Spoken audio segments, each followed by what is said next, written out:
呢一輩子唔會窮嘅女人，都收嚟咗呢4個吸金嘅體質。你對照一下，你中邊幾條呢？特別係最後一條。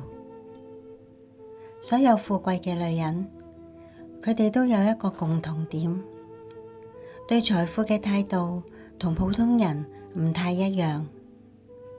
唔係話佢哋一生落嚟就有錢，而喺佢哋身上有自帶4種福報同財神嘅屬性，尤其是最後一條係真正嘅內在財富。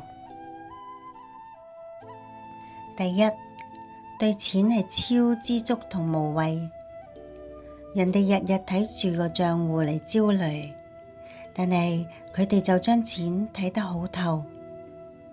知足係第一富，無病係第一貴。賺錢係為咗更好嘅生活同布施，而唔係被金錢捆綁。心態穩，自然就招八方之財。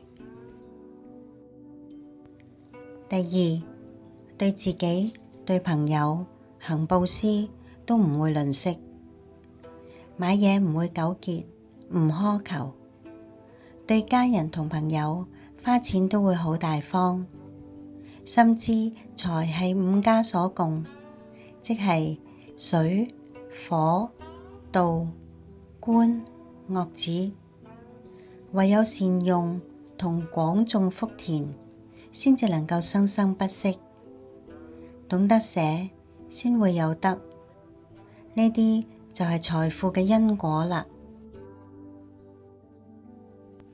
第三，急用錢嘅時候，佢總會有善財相助。睇住佢並唔係大富大貴㗎，但係每次有緊急用錢嘅需求，總係能夠順利解決，彷彿與錢有緣，得償所願。但係咁樣並非偶然，而係佢喺往昔嘅善行長期積累嘅福報，得到十方嘅善神護佑。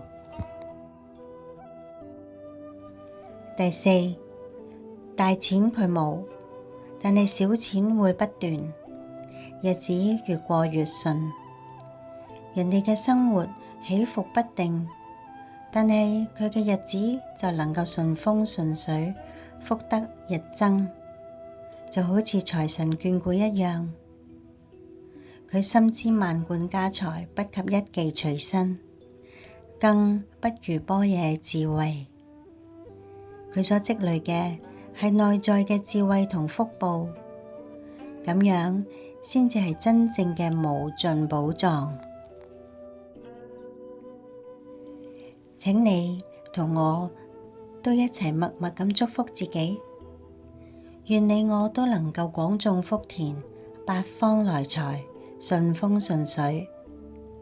請記住，錢唔係單單賺嚟㗎，佢更係由福報收嚟嘅，係俾你嘅德行吸引返嚟嘅。